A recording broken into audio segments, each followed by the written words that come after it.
you as you start to speak tonight. So it's great to be with you. Welcome, friends, as we come together tonight to learn about creating and sustaining lay care teams in the local church. And I just want to quickly introduce you to your facilitators, and then I'll get out of the way. Reverend Tawny Bernhardt currently serves as the pastor of children's ministry at Christ UMC in Lansdale. She is a graduate of Duke Divinity School, completed CPE at Wake Med Hospital in North Carolina, and then she attended Congregational Care Ministry Seminar at the United Methodist Church of the Resurrection in 2014. She used that model to launch a care ministry program at her church. And those of you who know Tawny know she not only preaches and teaches this, she lives it. And it's such a joy to be her colleague and friend and to have her leading you tonight. And we welcome tonight Marge Kramer, who is a longtime member at Christ United Methodist Church. She joined the staff in July of 2017 as the Director of Congregational Care. She is appointed and trained certified lay minister, and she is happily retired. I love that, Marge, from a career in industrial sales. And we're so thankful, Marge, that you continue to serve God faithfully. We know there are no retired Christians, only retreaded Christians. And we're so glad you're here tonight. So I wish you many blessings on this meeting, and very thankful that they are willing to record, that you might share this recording, and we'll make sure to get it to you afterwards so that you might use it in your churches. God bless you tonight in your learning and growing. Thank you, Dawn, for that. Dawn has 3 other meetings, so she said she's going to be stepping away now so she can get to another one of those meetings tonight. For those who've just come on, we're asking that if you want to, you can put in the chat the church that you're part of, and then also you can state if you have a care structured group of some sort, you're welcome to name that. Share kind of how big that group is if you like, and if there's something that you all are looking for this evening. If you don't have a group, just let us know what it is that brought you out tonight. Is there something in your church that's making you think that an organized structure might be helpful? And that'll kind of help us, especially towards the end as we talk about some questions and have some time to share. So we invite you to add into the chat there as we get going tonight. Let's go ahead and start with prayer.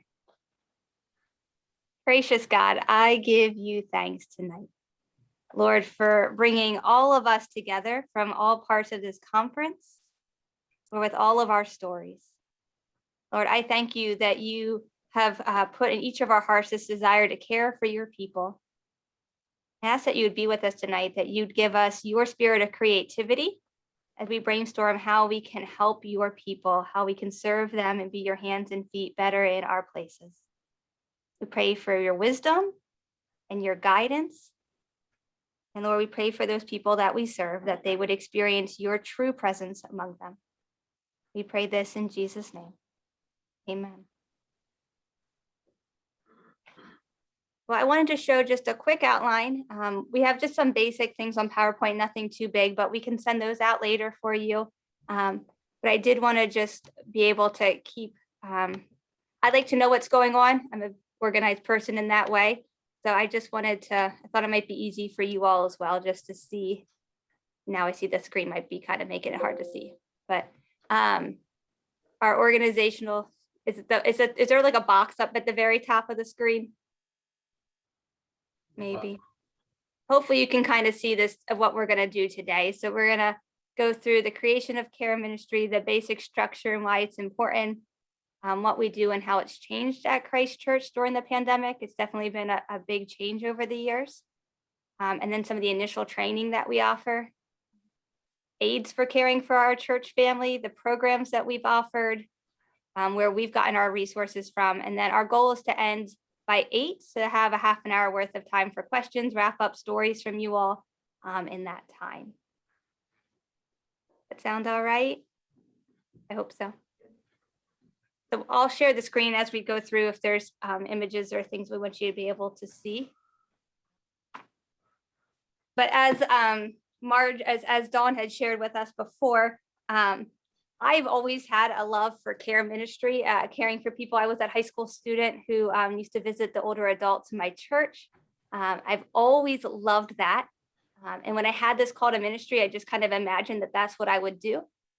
And I remember my undergraduate professor telling me that the goal is, as a pastor, would be to equip others to do that visitation work, and that I wasn't supposed to do it on my own. And that seemed very shocking because I'd always thought that was the pastor's job. And he had shared that the pastor's job is to equip others and to serve alongside them. And that seemed really awful. I was like, but I just want to do it myself. And over the years, as I've grown and matured, I've realized what a blessing those words were and how important it is to work alongside others and not do it by myself. And so it's truly been a blessing then to come to Christ Church. When I was appointed there 9 years ago, the SPRC gave me my first goal for the year was to create a organized care ministry. And I didn't understand why they thought they needed something organized, because we had so many people visiting. And in those first few months, I learned that we had so many people tripping over each other because we were all going to the same people. And that meant other people weren't being visited. And so I saw what they were asking for and why, and we were able to create what we have now. So our hope is to share our experience with you. We don't think it's the only way. We think it works in our context, and we're hoping that we'll share some things that will be helpful in your context that you can take with you. Certainly, no, we don't think this is a one size fits all kind of thing. We're hoping that maybe we can inspire some ideas. So as I was saying, why do we think a structured thing was important between equipping the laity and having so many visitors, and really just trying to train our visitors on how to care better. So when I was looking at different structures, I don't know if anybody here part of the Using Stephen ministry in their churches. I don't see any hands as I scroll. I had known about that. Sorry. You are? We did. Previously. You did, okay. Yeah, and the church I had served in North Carolina had used that as well before I had gone there. And I think there's a lot of great benefits. Certainly their training is amazing. They do a lot of great training. The concerns that the people there had when I came on board, when it was no longer functioning, they said that it felt very lonely and that they were carrying a lot of burdens for people and they didn't know what to do with that. So when I was looking for a ministry, and that might just be how that one was organized, I don't know. But when I was looking for something for Christ Church, I found the congregational care system from the Church of the Resurrection in Kansas, our big United Methodist flagship church out there. And they had used Stephen ministry and they had morphed it into what they had made. And so it made sense to me, hearing the concerns from the people I knew, to make it more of a teamwork approach. And so that's kind of how we started down this pathway for our care ministry.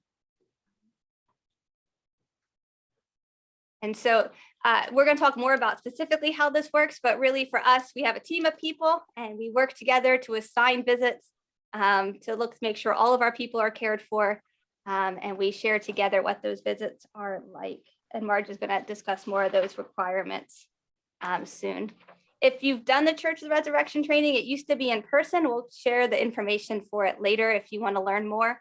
It's online now, so it'll be coming back up in November. So you don't even have to go to Kansas to get more training, which is pretty excellent. Marge. Good evening, everyone. I woke up this morning with laryngitis, so prayers were answered thus far, at least, that I am able to participate tonight, and I'm so glad to see you all. I've been reading some of your comments and already I'm seeing interesting things. So I'm anxious to hear more too about what you're doing as we share tonight what we are doing at our church. When Pastor Tawny asked me to be a part of our fledgling care ministry, and I'm someone who is a people pleaser, I don't like saying no, but I did turn her down because I was still working at the time in my career in sales, and I was involved in various aspects of the life of the church. And I said, I just don't have the time to do this. And she very graciously accepted my negative response.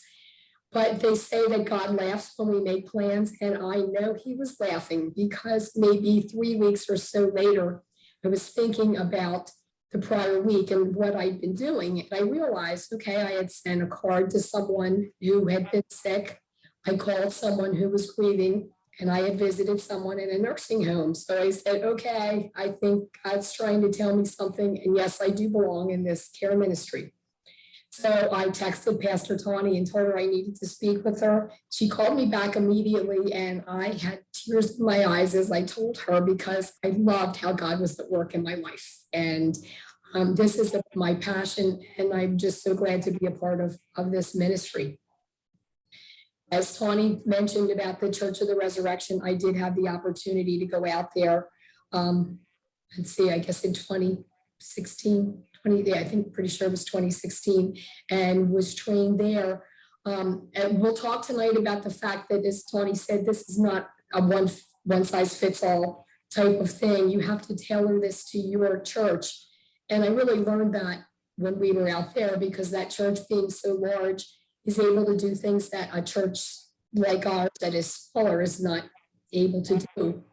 One of the most interesting things for me was the fact that a lot of those people would be visiting members that they had never met, because the church is so large. For us, it's a lot different. And I've been a member of our church for a long time. So it's rare for me to meet up with someone that I don't know, at least on some level. So that was one of the biggest differences that I noticed between their ministry and ours. And again, you'll find the same thing with yours as we go further. The way we started, we each care minister, there were 4 of us at the time, was assigned 3 or 4 people to visit. And I noticed some of you were already doing the same kind of thing. And sadly, all of the people that I was visiting died in a relatively short period of time. They were old and they were ill, so it wasn't unexpected, but it seemed to happen pretty quickly. And as that was happening, our ministry started to change, because we had fewer and fewer homebound people, especially in nursing homes and those type of facilities. So it was just interesting how the dynamic changed. And now our visits are not necessarily just with people in nursing homes. They are people with all kinds of needs.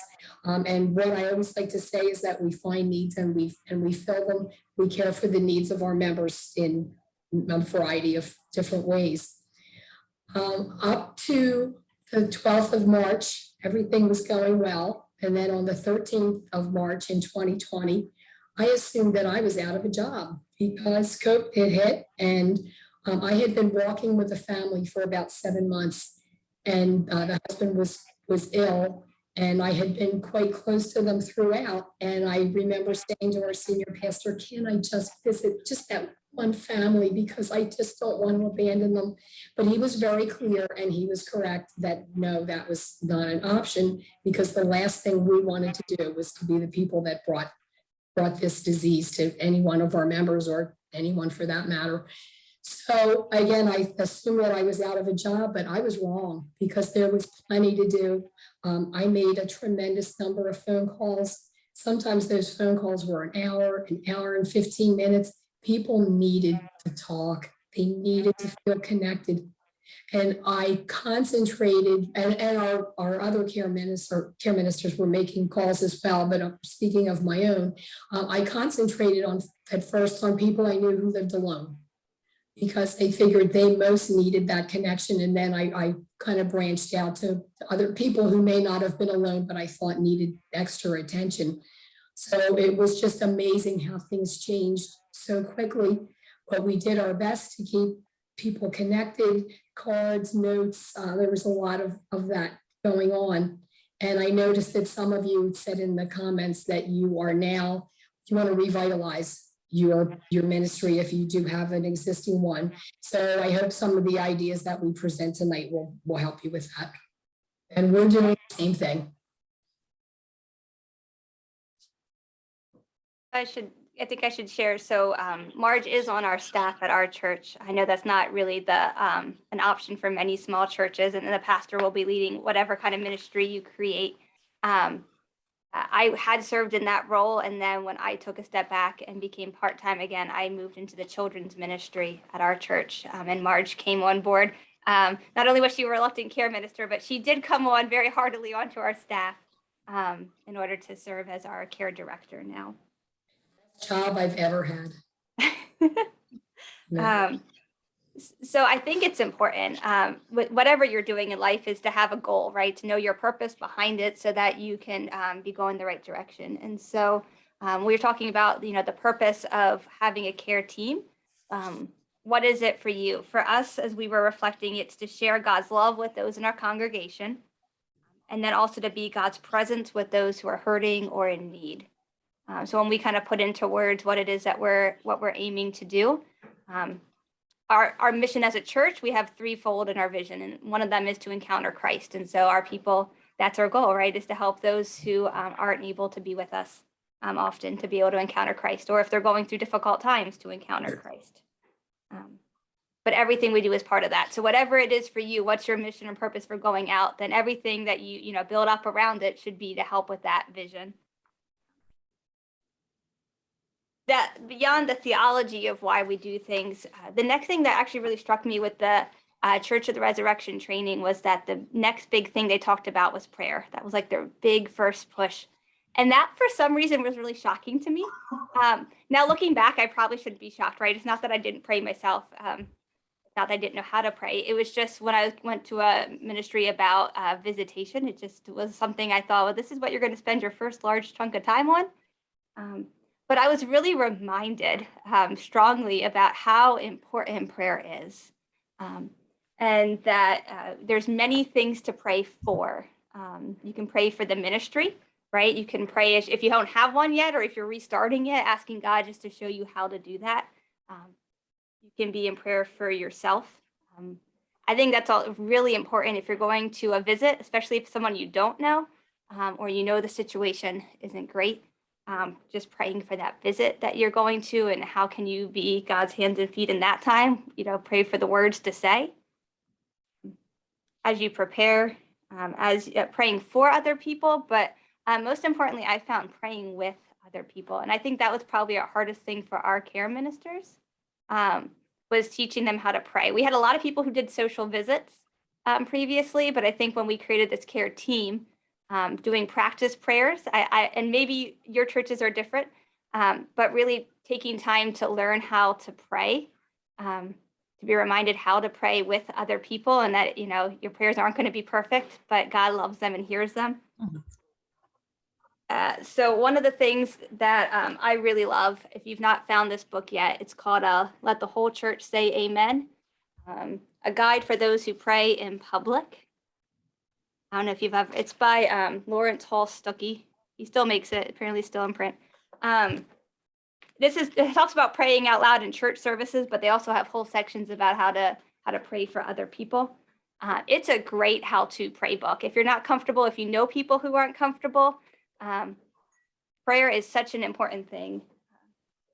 On Easter morning, we had learned that one of our leaders, one of our main volunteers for our communion ministry, was her mother had a bad episode the night before, and she was not doing well. And I knew she would be in church that day. And when I was driving in, I just had this large thought in my head of, you need to pray with her. Like, it was just this voice that just kept and I was like, okay, yeah, I'll remember. And then it just kept coming because Easter morning can be a little busy. And so I made sure I sought her out, because I just had this very strong feeling. And when I stopped and asked her, as she's running by, could we just stop and pray? I know this is on your mind. You're worried about your mom. So we stood there and talked for a couple minutes, and then to pray with her. It was just a very powerful moment, right? It's one of those times when it had to be God, when you're very humbled and reminded that it's not us that does this work. But to have that very strong voice to know what needed to be done, and to pause and pray. I don't know how comfortable your people are. Maybe it's an easier thing for you. It's awkward for the people I've ever been with as we learn how to do this together. But I think it's oh so very powerful. So if you're not, I really do encourage that book as a good start, and then practicing praying for each other is always a great way to start. It also helps model prayer for your congregation members as you're praying with, right? They can see what prayer is, because maybe it's just as weird for them. Another thing we do at our church is we pray for those before surgery. We call on the phone. Our church doesn't have too many people that want to be seen before surgery. Other churches are very different on this. I know that there's some churches where they want the pastor there, or they want someone there. Our church the morning of, they really don't usually want anybody, the people, not the staff doesn't normally mind, but so we've gone to calling the night before or the morning of and praying with people that way. And that's been a really neat connection that started. We had an online prayer chain before this all started, and my time at the Church of the Resurrection definitely challenged me to think about that a little bit more, about what we were sharing in there, what we were making public, and also made me think, what would I want to be made public, right? If someone was writing something about me that they learned and we're sending to an anonymous prayer chain. And so we personally made some changes to our prayer chain. One of the biggest things that we have found helpful is to move to an actual, use constant contact, like an email thing to send out. We used to use like a Gmail and just send out mass emails, blind carbon copying them. But we had trouble with so many people that it bounced back. Again, that might not be an issue in your context in your church of how many people want to be on there. But for us, we were getting a lot of bouncing back. So we had to go to a system, which has helped a lot. And again, a phone chain might be the better option for you all, depending on your context. The other big thing we did was we took away the news. We stopped putting announcements into our prayer. We have a separate announcement email, but our prayer emails became really prayers. And for the most part, people really seemed to like that. We had a few people who had moved away who had wrote me and asked me if I could start sending more news through it again. They really liked knowing what was going on with people. And I had expressed it for us, that wasn't what we were using our prayer chain for, that it was really to encourage people to pray for one another. So we could find other ways for them to get the news, but it wouldn't be through the prayer chain. So for me going, that wasn't something I ever expected to change coming back, because I knew that wouldn't be an easy change, but going and hearing the importance of prayer and what does it mean to support that, that was a change that we made. Another thing we had added to our pews was some prayer cards, and maybe you all have some, and if you do, you can put we can definitely start sending some pictures around. And we're always trying to update that. Let me see if I can. There you go. So these are our prayer cards. It's a front and back of a card, same card. We've changed it a few times over the years because we found that people don't like to give their name or other random information. So we've tried really hard to get the most important things on one side, because they don't always flip it over. But on one side, you see we have they have the date, who's requested by, and then what they're praying for. We've learned how to give a lot of space for that because our people like to write. And then on the other side, we've tried to be really specific about what they want us to do with this information. And again, they don't all fill it out, but if they do, it's helpful. We know if they want to put it on the prayer chain. For those who don't have an email themselves to email it to us, they can mark that. Other times, if they want to be in the worship program, for us, we only let it's only church names that are in the program. And then all requests are prayed over by our staff, but then if they want to be contacted, they can also let us know. And that's been a great way to know what we're supposed to do with the information, because before we would receive it and we didn't know if we're just supposed to keep it, if it's for other people or what. So this form has changed over time for us. But do you all have prayer cards in your churches at this point, or do you have a way for people to write cards of some sort for people to write things down on? No. We let people throw it in the I office. have one. I have the, but prior to the pandemic, and we used to fill out these little papers, but now we don't do that anymore. I don't understand why we don't do that. Now he says that, we do pray about certain people, but like you said, there's some people that don't want their names out. But we have gotten not into the habit of he's saying it and nobody's writing it down on the paper. So that's a waste to me. Yeah, so we, and I know a lot of churches will call things out in worship. Our church, we're not able to do that. We're just not at the size to be able to call things out. So this is really the way for us to know what to pray for. And then we put it in the offering plate. We had them gone. We did not have them in our pews again until a couple months ago, right around Christmas, after Christmas. I mean, so we were really slow in putting hymnals or anything back in our pews just for shared resources. So it's really only been recently that we've resurrected our prayer cards again. But I'm grateful for that. We also have it on the website as well. I will just say that if you put it on your website, if you have, there's like, you can put like a form and people can respond to it.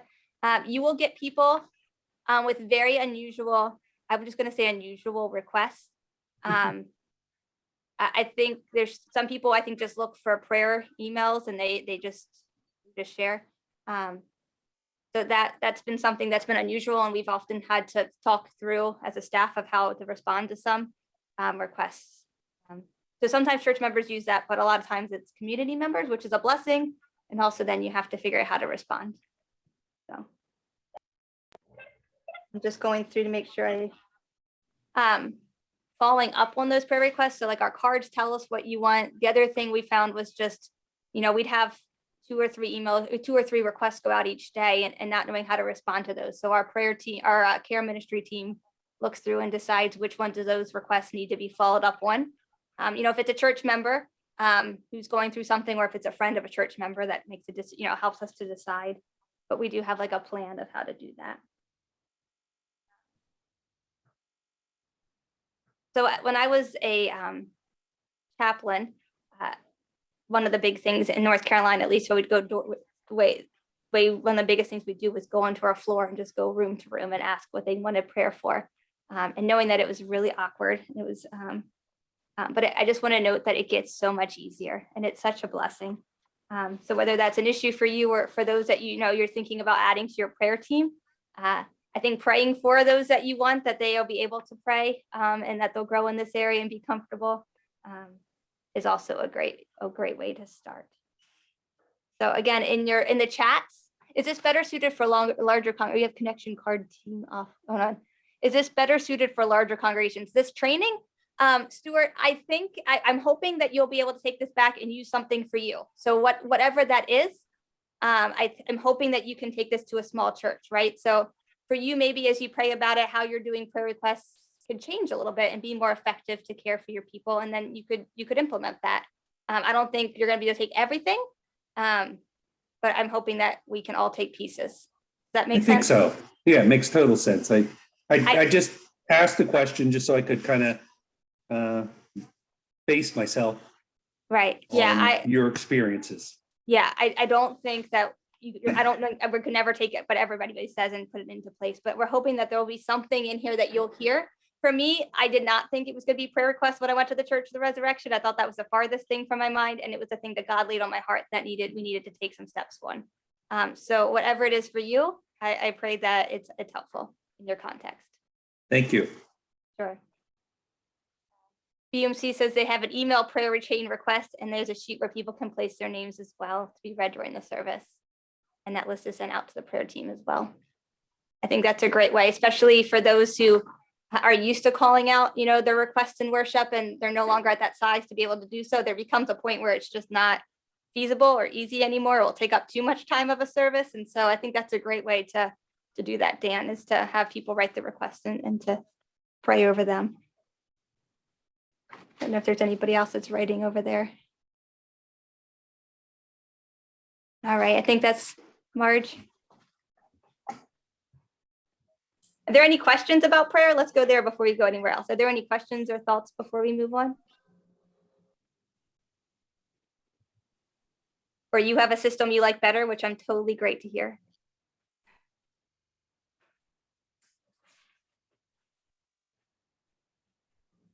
No?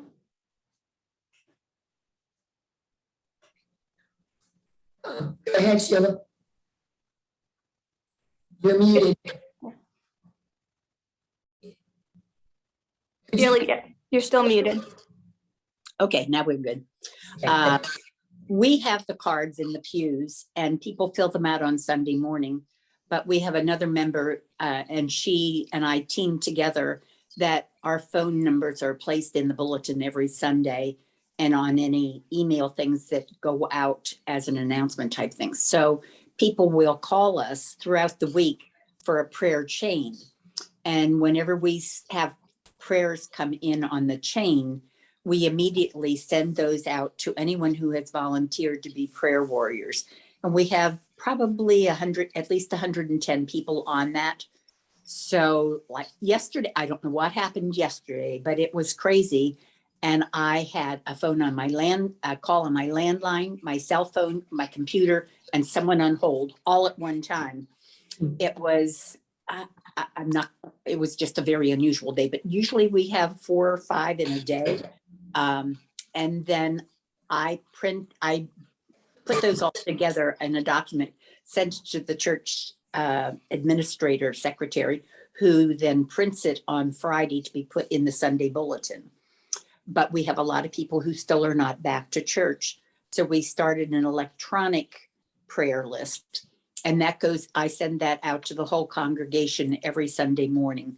And then usually there are lots more coming in Sunday afternoon and evening. It just keeps going. So people who have never been coming, if they're disabled and can't come to church, they're getting the prayer list. And the people who have just not chosen to come back yet due to COVID, they're getting the prayer. And anybody who has a computer. And then on Monday morning, anybody who does not have a computer and didn't get it in as an email on Sunday, the church secretary mails it out to them. Most people have access to a computer, but there's a few that don't. And so they get it via email. US mail. Sounds like you have a really great system in place, that you've really found a way to maximize how to pray for your congregation. And it's really nice to know. I just put something in this past Sunday explaining, we also have a pet prayer chain. And a lot of people don't know that our church merged, May 3rd is our anniversary. First Methodist from Pottstown merged with us. And so they're still not quite up to knowing what all is available. And so I just did a little explanation of, you can do it on the prayer chain immediately throughout the week, or on the printed list on Sunday, or it's for people or groups, but we never put anybody's name on unless we have assured notice that they have agreed with it. If they don't agree, we may put it on like, please pray for my friend, give the initials, or pray for Sheila, but don't give a last name, whatever they're comfortable with. But we have to have permission to put it on the list.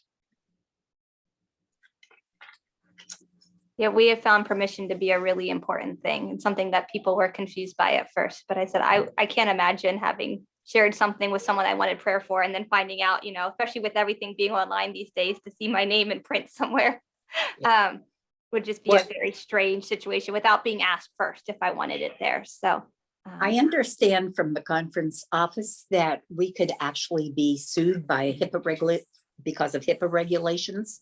And so that the church can be sued, and I personally can be sued if I'm putting them out. So it's important to have permission.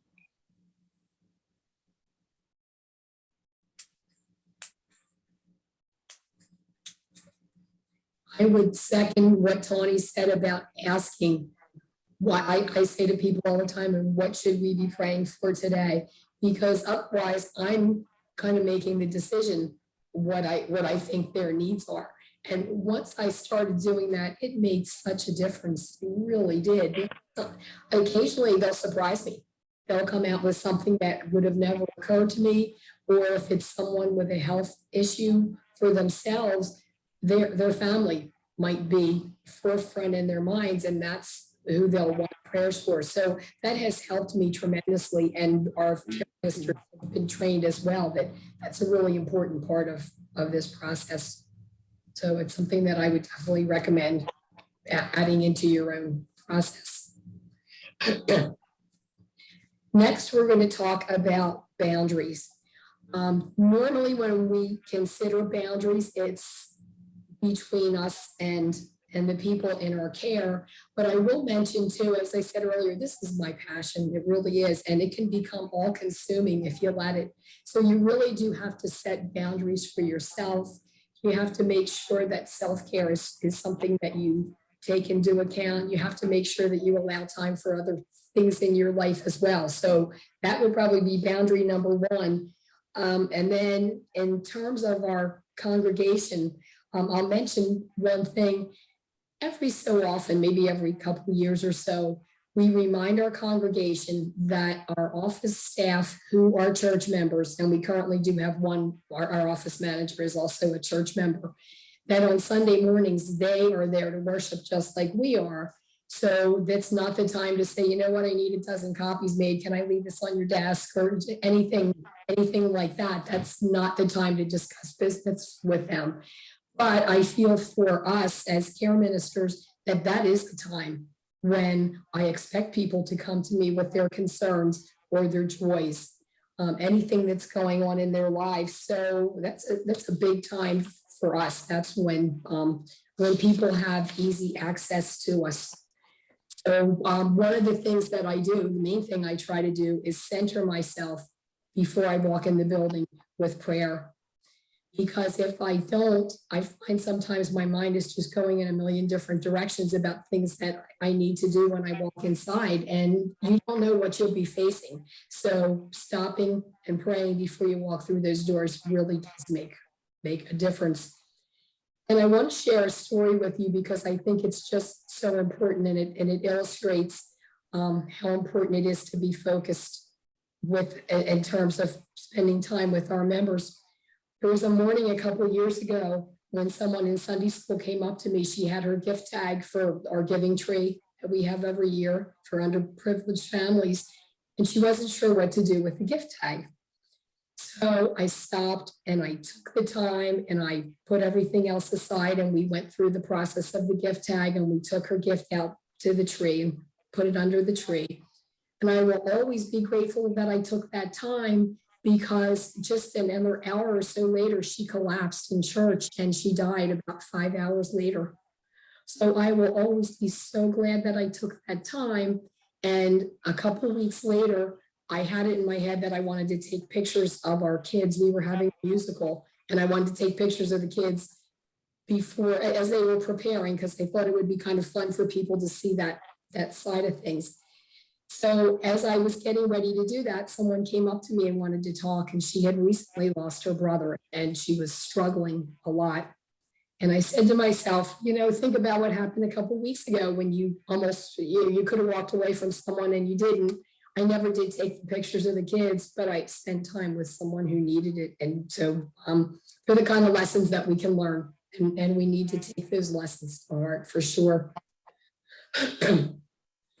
One of the most important things that we need to learn as we enter the care ministry is that we are caregivers first for our people and not friends. And that's a distinction that's important to make, that we can be friends too, but we are more than friends. So we have to be able to delineate that so that people understand that and know who we are and know that it's more than a friendship. I have friends in the church, close friends. In those cases, I feel like they're friends first, and then I can be caring for them. But in all other situations, we really have to be clear what our role is. It's really important that we do that. Another thing that we don't want to do is to take on the burdens of our members, because that's really not what we're called to do. Taking on those burdens is just not something that is part of our role, and it can bog us down. And on the flip side of that, we don't want to share too much of our own personal information with our members so that they might take on our burdens and they might be caring for us instead of the other way around. And it's easy sometimes. People will want to know more about you and they'll ask questions, and you kind of have to hold back a little bit and never forget why you're there. Never forget why you're involved in that visit or that phone call. Another thing where boundaries are concerned is touch. One of the 5 things I missed most during COVID was hugs from our church members. That was we're a hugging church, and that was something I missed terribly. Sometimes I felt like I had to walk around with my hands behind my back because it was the only way I could stop myself. But there are people who just do not like touch for whatever reason. So we have to be real careful about that, and we have to ask permission.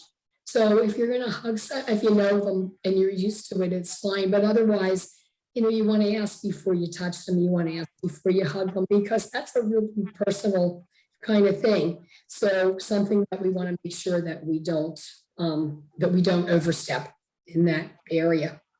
I think that's even easier now in some ways, just because at least I'm used to, like, every time you do a handshake now, I'm asking that question, right? If people, are you comfortable with that? So I feel like it makes it even easier, just that that's become part of culture again, is what people are comfortable with and asking beforehand. So in some ways, that piece I think is better than it was before. I still remember the first Sunday of COVID, and I was a greeter, and I did actually stand with my hands behind my back. It was because it was a hard habit to break. And now, as you said, it's gotten a lot easier, but it's pretty tough back then. As I was preparing, I read something that the Church of the Resurrection recommends.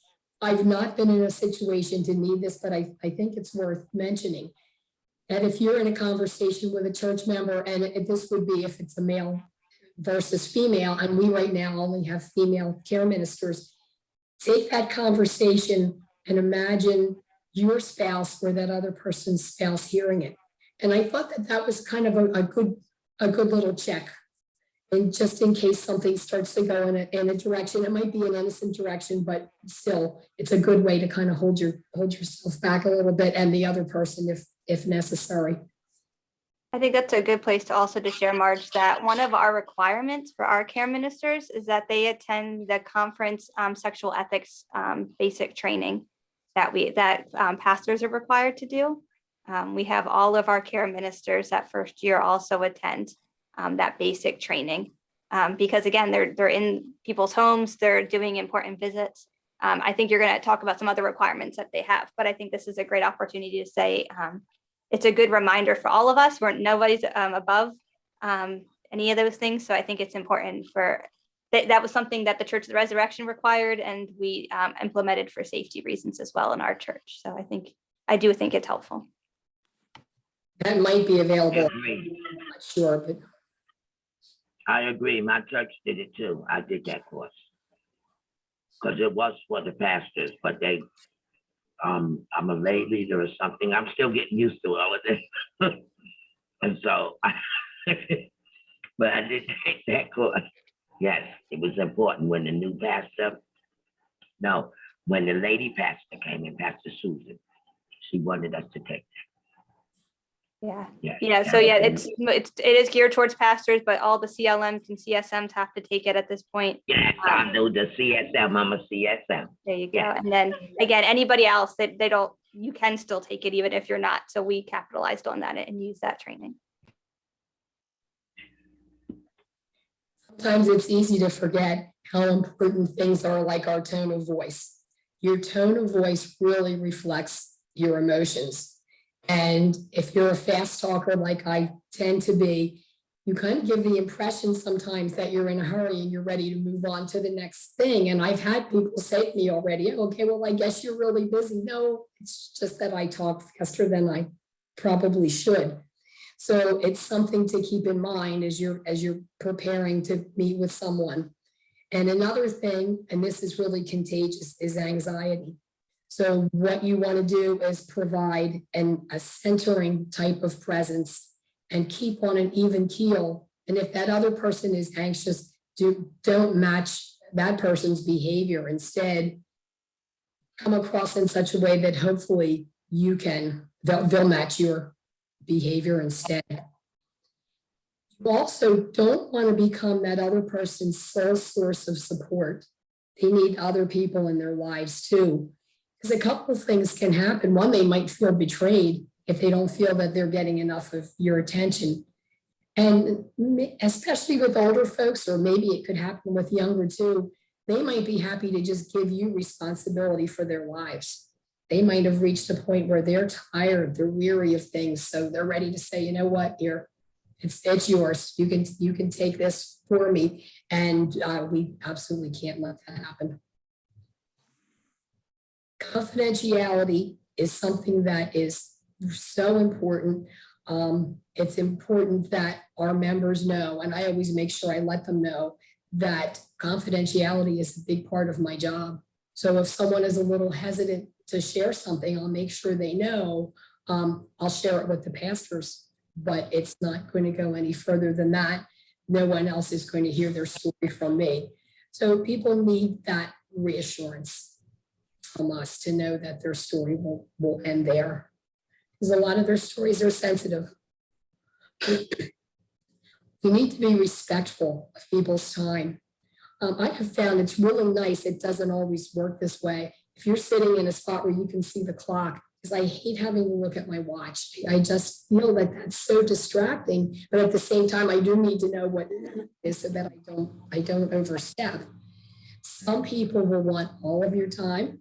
They would love it if you stayed for hours.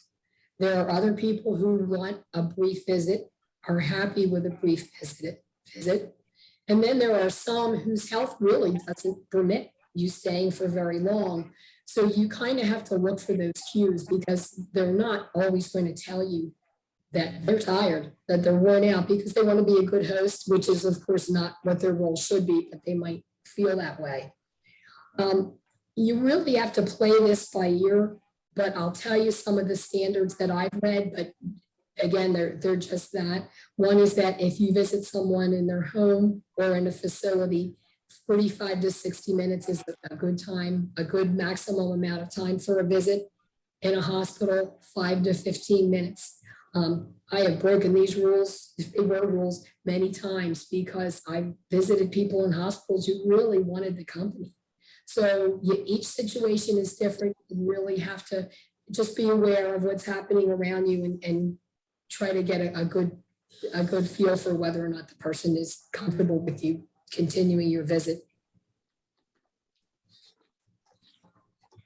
Listening is one of those things that you cannot teach another person. It's one of those things that we just kind of have to learn on our own and feel our way through. We live in a culture where silence is not a good thing. And when that little space in time comes, we're not comfortable with it at all, and we want to fill it. And I don't know about you, but there have been times when I have filled those moments with things where afterwards, did I really say that? Did I really say something that stupid? Because you just feel that pressure that you've got to fill that space in time. And you don't need to do that. Silence is okay. And leaving that time and give that other person the opportunity to formulate their thought. Because if you ask someone a question, they might not have an immediate answer. So you're giving them that opportunity by taking that time. So if it's something you're not good at, work on that, practice that until you can feel a little more comfortable with that silence, because it's important. You also want to be giving people your full attention. If your eyes are diverting left to right, or you're looking around the room, you're implying that that person is not your focus, and you're maybe sending a message that you want to be somewhere else. And I think we all know what that feels like. You know, if you know that you're not someone's focus and they'd rather be elsewhere, that's a pretty disturbing feeling. A good way to let people know that you are paying attention is with a head nod. Some of you have been doing that tonight, and I really appreciate that. And it lets people know that you're engaged, that you're in tune with what they're saying. Another practice that is a really good one is paraphrasing, repeating back to the person what they have just said. And that does two things. One, it lets them know that you were listening, but also, and just as important, you might have either missed something or you might have misinterpreted what they said. So if you repeat back what you think you heard, that gives them the opportunity to correct it and can stop perhaps a misunderstanding. Another thing that I try to do as much as I can is remember things about our members. So if you go up to somebody on Sunday morning and say, you know, I remember that your aunt had surgery a couple of weeks ago. How's everything going? Or I know you just got a new kitten and I know you were excited about that. How's everything going? And that just means so much to people, because there's nothing like being remembered, knowing that someone was paying attention to you when you told them a story. So it's something that I really try to give a lot of attention to. And also in terms of listening, we tend to anticipate what the other person's going to say. or we're thinking about our own response as they're talking. And you might miss something really important if you do that. So giving that person your full attention until they stop talking, it just makes the visit or the conversation so much better. And then it gives you a couple seconds, when they're finished, you can take those seconds that I talked about and you can use those to formulate your response to what they've been talking about. You want to ask open-ended questions when you visit people. And this always makes me think about kids, because if you say to a kid, how was school today? Fine. And that's the end of that conversation, that line of questioning. I always go prepared with some questions. I don't have them written down or anything like that, but I always go with some thoughts in mind, keeping that person's personality in mind. If it's someone I already know, to make sure that I can engage them in the conversation. And then occasionally there will be someone who you just cannot draw out no matter what you do. And then you just end up having to talk more than you should and more than you want to. But I've had a few occasions where there are people who just don't want to respond at all. And those are the toughest ones. And you want to be in the moment. Before you walk in, it's a good time to pray. And that will help you to leave everything at the door before you walk in. People notice if we're not engaged. Next, I want to talk a little bit about the organization of our care ministry. And it's, Tony, you're muted. Yeah, Marge, before you do that, I was going to ask if there's, I know for hopefully many of you, I know since you all are part of care ministry, you do visits regularly. This is where your heart is. Hopefully a lot of this is review. I know anytime I hear these things, I think of something I've dropped off, right? There's that part for me where I've started formulating thoughts too often before I'm speaking or whatever it is, you know, each year it's something else that kind of falls off and I have to be reminded for. So we're hoping that a lot of the stuff for you is review. Again, if you want to put in the chat, if there's one of those skills for you that you want to share, that's something important for you in your visits between boundaries and listening. If you want to share that, that's important. Or again, if there's one of these things that Marge just mentioned that you're going to try, you can put that there as well. But we'd love to hear for you those skills that you find really make visits best. I think we can all learn through that. So Definitely learn from each other, for sure. I think those, especially because at least for us, I haven't done so many visits. I'm back to visits again in the last month, but it feels like I'm starting new again and relearning how to do these things that used to seem so normal, so familiar. So we're hopeful that these things are helpful and not just, oh yeah, I know how to do that. I'm not seeing anything yet, but I am watching the chat. So if you put things in, we can talk about it later as well. So feel free to share what is that skill for you that you just really use when you're visiting. Go ahead, Marge. Okay. When used to be once a year, we've not done it since COVID, we recruit for new care ministers. We have an application that each one is required to fill out. One of the things that I really liked about it was the spiritual autobiography that we were required to write. It is thought-provoking. It kind of makes you stop in your tracks as you write it. And for everyone, it's a little different. You kind of have to interpret exactly what that means. But it's a really great discipline. And then once those applications are submitted, the senior pastor and I meet with the applicants and we interview them, because it's not a role for everyone. So we need to make sure that the people that we place in these roles actually belong there. The requirements that we have are taking Disciple One Bible Study, which our church offers every year. We like if you would have already taken it, but if you haven't, we require that you enroll in it the next time we offer it. And then living our United Methodist beliefs, which anyone who's a CSM or a CLM would have already taken, I believe, or a Christian believer. The basic sexual ethics that we talked about. We require that a person have been a member for a minimum of 3 years, but we do waive that occasionally, depending on the situation. Excuse me.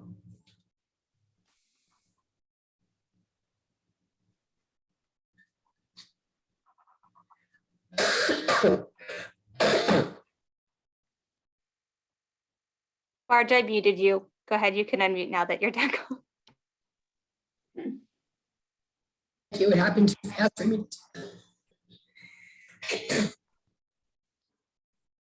In fact, we were going to take about a 5-minute break. Can we do that now? So take a 5-minute break, stretch. That sounds great. So we'll go ahead and take a 5-minute break. We knew this was going to be too long just to sit all the way through. So take a 5-minute break. You can turn your video off or your sound if you want to, or you can just hang out. I'm really appreciating the comments that are coming through on the chat. So good time to get water if you need to.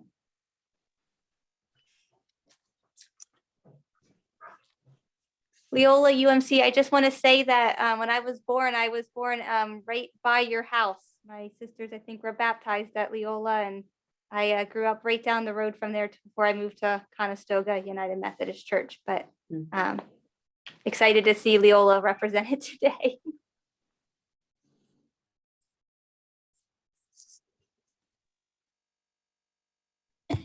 Okay, So because after you leave, if the family member comes in and Bruce might say, well, There was Leola. I see him now.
We'll restart here in just a minute. So we're really grateful for everyone being here. And I know that everybody wants to have their camera on. I've had plenty of meetings where I want mine off. But for those who are, we do appreciate the head nods. It really is helpful. So thank you for those who are comfortable tonight. It's been good as we're sharing. So, and for the rest of you, I know you all are there. That's great too.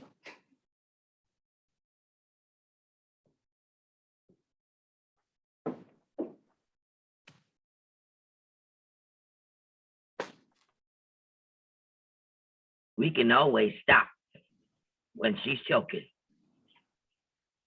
Oh yes, no, she'll be right back too. She's doing fine. Unfortunately, it's just one of those unexpected things this morning for Marge. Thank you all for your concern, and thank you for your comments as well. I saw some very interesting ones, and you're right, when someone's had a stroke or something else debilitating, that really does change things, and it makes it that much more difficult. And imagine how frustrating it must be for them. I loved what Loyola UMC asked. They asked people, are you venting or do you need feedback on that? And again, I think that's a great thing. So you don't try to fix people, being able just to listen and take in people's concerns without trying to give them solutions unless they're looking for that. So I think that's a great question. I'm always amazed how the important thing is when you're walking out the door, how many times that's happened when you're thinking everything's good and then they finally decide to share something on their hearts, and being prepared for that. Active listening, yeah. Tony, I've had more conversations on the front porch. Yes. It's amazing when people finally start to feel that way. And I could have been there for an hour and a half already when they finally did that, you know. And Loyola UMC, you stole my thunder, but I'm glad you did. It is so important to get to know family members for a lot of reasons. Just the most basic information, if you have names and phone numbers, if you can't reach the person, if you're seeing a need and you don't know if the family's seeing it. And I've had family members reach out to me when there's been a death. And I've appreciated, and I think they did too, that they had they could call the church office, of course, but they had a connection. And I think that was helpful. And then I was able to connect them to the pastors when it came time to discuss funeral arrangements. So yes, you're right. And getting to know them is a bonus for sure. So thank you for that. Yeah, there's contact forms you can have, but just getting basic things about phone numbers and such can just be a real blessing, especially in a time of emergency. In the times that we've had families go ahead and plan a whole service without us because they didn't even know who to reach, who their family was connected to, which has been really sad. Oh yeah, talking about the things we haven't touched on. Yeah, we're going to be talking about grieving and loss here in a little bit. So yeah, avoiding those platitudes. Just trying to make people feel better is not always the most helpful thing, and the personalized prayer. Yeah. The one thing I would say, I know Marge, before we had to take a quick break, was talking about our application process. I did not think that was going to work in our church, right? That seemed so ridiculous in my mind, of this like high, like they're not getting paid for this job. All of our care ministers, they're doing this out of their own hearts. And so to ask people to fill out this application, including a part that asks for their spiritual biography, I thought was asking too much. The one thing they said is that for them is not something that they would ever cut out, that when you go back, they really suggested you do that. And so I brought it to my senior pastor at the time. It was like, they say this is really important, but I don't understand, but they say not to cut it. And I think we should try it. Like Marge said, the spiritual autobiography, most of our care ministers have really appreciated a chance to write it out. Getting a chance to talk to them has given us a chance to decide if someone's really ready for this ministry, or if maybe it's not a great fit. We'll share you some resources that from the Church of the Resurrection that kind of go through how they do that interview process, and they give you some other hints on it. But I would say it's been a really beneficial aspect of making sure that the people you choose really are able to be in this role. Because again, they're going in people's homes, they're going to be with people at the worst times. And if they're not there for the right reasons, if they're not able to speak carefully with others, those that they speak to are going to shut down, and they're not going to be willing to talk to you the next time you come to visit, right? Because they're going to be scared of what you're going to respond with. So yeah, well, I can share with you where we got ours from. It's in a book. So I was trying to look it up. Marge, if you have it, if you want to send it to me. the most recent copy of the application. I can put it on the You screen. know what, there's one change I want to make to that when I was looking at it today. So I think we have all of your email addresses. We're gonna send everything, the PowerPoint and stuff out, so we can send that out to you as well. Yeah, we're continuing to And update. yes, we will include that as well. But again, I would say that it really has been beneficial. And we actually have told people, not at this time, that we want them to wait for various reasons. It's done with the care director and a pastor, or when it was me, it was the two pastors that would have those conversations. And then the decision was made later, just like a formal interview. But the people are agreeing to serve 3 to 4 hours a week. Like for us, it's a true gift, a sacrifice of time. And so we do take it seriously what they're doing with our church members as we place them in this place of leadership. So One of the things, if you are recruiting for care ministers or whatever title you choose to give them, during that recruitment process, because we do put a date to it, we have our care ministers, each week we have a different one of our care ministers stand up and speak about it and how it's touched their hearts. And this ministry is important to them. And we've had people who have told us that little couple minutes that they've heard from a care minister was what convinced them. This was, it might have been something that was already on their hearts and they needed that little nudge, and that's how they got it. So it's something that we consider important. I think I might have been talking about the criminal background check, or I was getting to it, and the child abuse clearances that we require. Just in case I had already mentioned that, because we don't know where our care ministers might, they might be visiting with people who are vulnerable. They might end up in a different ministry in the church. So we want to make sure that they have those clearances. And this is all part of the Safe Sanctuary program. And if you need any of that information, we can get you to. One other thing that we do, and of course, as we've all been saying, everything's been different during COVID. So we've not done it the past 2 years, but we have an annual covenant. And in one of our meetings, we ask each care minister to sign this. We're held to a higher standard as care ministers. And that covenant goes into all of that and talks about the kind of behavior, the kind of standards that we expect from our care ministers. So we do like them to sign that covenant each year. We meet in normal times, we meet 8 to 9 times a year. During those meetings, we discuss our members, we discuss the people that are in their care, and we share what's going on with the people in our particular care. And there might be others who have other little tidbits to share. So we usually start our meetings that way after a devotion. And we also usually have training. And the training most of the time comes from what I see happening in the group. A couple of years ago, it seemed that we had a lot more deaths in the church. So I reached out to 2 members of our active members who were in the medical profession, and they came and talked to us about palliative care and hospice care. And it was important information. It was good information that we all needed to hear. It's good if you can mind your own members and have them come and speak on different topics. And sometimes you do need to go outside of your church. The other thing that I do is meet with our people one-on-one and sit down with them. The first time Pastor Tony and I did this. You meet with the care ministers one-on-one, you mean? Yes, I'm sorry, with the care ministers. Thank you.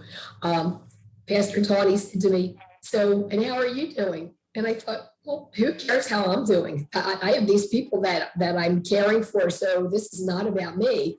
But I quickly came to realize that if I'm not sound spiritually and mentally and physically, how can I reach out to the people that I'm caring for? So I realized quickly just how important that is. And so these one-on-ones, as we call them, give me an opportunity to find out what's going on in everyone's lives and make sure that they are fine. And if they need some help, to make sure that they can get that. So as she's saying, so they meet together as a whole team, she and her care ministers, and then she meets one-on-one with each of them. throughout, usually once a month or however it can fall. That one-on-one meeting with the care ministers is the thing that I actually missed the most when I switched my role, because that time really was so beneficial to get to hear their stories and to know what was going on in their own lives, because often they're the people who give, right? Who signed up for this, or just have that heart of listening. And to be able to hear what they were going through that they hadn't shared was just really a powerful time to be able to pray with them and to serve alongside them. It was such a gift. So that's definitely the part that I missed the most of stepping away. We are blessed, a really wonderful group. We really are. We had a younger member who unfortunately due to, she took a full-time job. So between that and 3 kids, she was not able to continue. So that's the downside of having someone younger, that their lives are so full, it becomes difficult.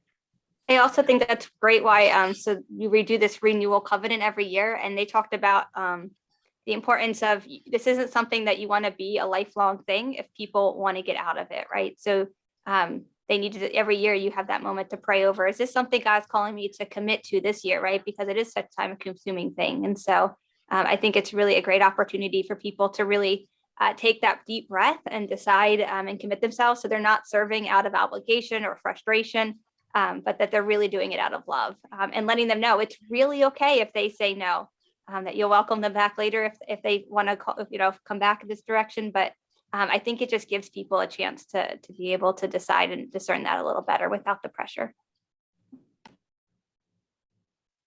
I see a question about, do we track who we have visited, et cetera? Yes, we do. We have a spreadsheet where we keep all of that information. The info is shared with the pastors, but Tony can tell you that I'm with one thing, I am a good communicator and I talk with them frequently. More often than not, at the end of our staff meeting, I'll say, can you hang on for about 10 minutes to the pastors, and I'll fill them in on what's happening. And we do talk really throughout the week. So they have a good handle on what's going on with our members. They've been hospitalized or have any other kind of issues. And our follow-up plan, I wouldn't say that we have something carved in stone, but we do, continue to track these people and continue to walk with them. In terms of sharing with our congregation, we do that through the prayer chain. I think that's the way that we most frequently and do that best.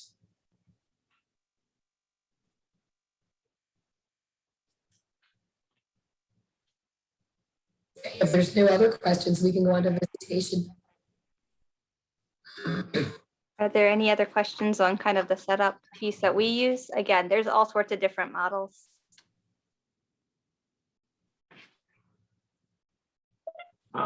My little problem is that we have no people, and the people that we have are they're seniors, and no matter what, and our geographical location doesn't really help. So we did some flyers, we did the community calendar, and I'm trying to figure out, is there anything else, that's between the church and the state, and you can't put this here and you can't do that there. What do you do in order to get people? Do you mean to get people to visit or get people to your church in general? It was supposed to be a community open house. Now, we've really never been out to the community before, so this is the very first time that they're doing it. But, I don't know where to go. I'm putting up flyers and I'm doing this, and because of the restrictions that they have, no soliciting, no this, no that. So I don't know where to go as far as, you can't put them up in the libraries. You can't, I'm stuck how to get the children, how to get them. That's something I'd love to talk with you offline. I don't actually know. I hear your voice, but I don't know who you are. Would you mind sharing your name and I can reach out with you? Oh, my name is Gail Jones. I come from Tobiana United Methodist Church, where Ralph Chuck Buck is pastor. Well, Gail, I'd love to touch base with you afterwards. We kind of connect that to more of our outreach group, but I'd be happy to talk with you afterwards about that as well. Thank you so much. Sure. Thank you. Yeah, so media is asking about, we can definitely send the covenant out for the record with everything else. That's not a problem at all. We took ours again from what the Church of the Resurrection's policy is take whatever you want and use it. They don't copyright things. They don't have any desire to keep it all to themselves. Part of their mission and vision is to resource smaller congregations. So we capitalize on that and then take things and use them in our context and change it how we want to. But we've really appreciated that. So in our congregation, we have, how many we had? 260 has been our top in worship. Is that right, Marge? I think we have Yes, 500 good people number. kind of connected that we consider active. Again, that changes based on the pandemic. We're not one of the bigger congregations in our conference. We're not one of the smaller ones. But that's how big we are. I'm not sure how big media is. You have a big group there, so I'm not sure how big your church is there. Let's say 25 and 30 on a good day, and most of them are over 70. How about media UMC? Or GUMC media?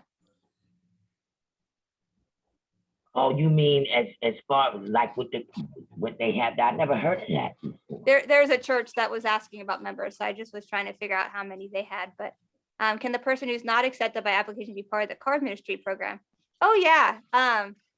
So we got that person involved in other ways, and they eventually did pieces that we had said we were concerned about, and they found other connections. So that worked out fine for that. But yeah, we have other ways, other ministries they can do. We have a lot of people involved in our meal programs. So there's other places they can serve, and they're still allowed to visit, right? Like you don't have to be a care minister at our church to go visit. There's no rule about that. It's really about the team approach and the training. So they can't call themselves a care minister when they go out, but we sure hope we have more people out visiting our team. And we know they are, because they report back to us as well and make sure we know what's going on. So is a senior pastor involved in visitation? That has changed a lot. I'm on my third senior pastor at Christ United Methodist Church. So each pastor has been really, really different about how much they wanted to visit. When I first came, our senior pastor had other focuses. And so that's why I came as congregational care. Our next two pastors have done more visitation. It's been more a part of their giftings and excitement. And Marge goes out with our current senior pastor regularly on visits now. It's part of both of their passion. And he came during the pandemic. He came in July of 2020. So this was the way that he got to meet people, because it was not open at that point. And it's been a real blessing for both of us, I think, to go out on these visits. We only do outdoor visits. So winter, we've not been able to do that unless it's been a real serious situation.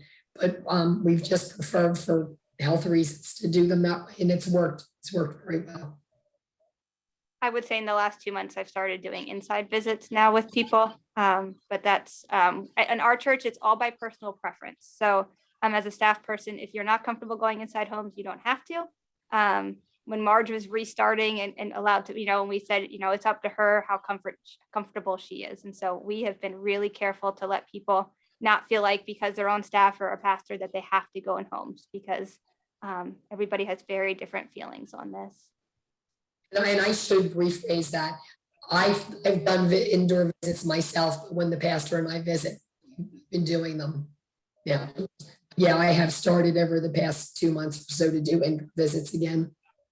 We don't always do visits in pairs. Our senior pastor really enjoys doing that. Most of my visits have been individually.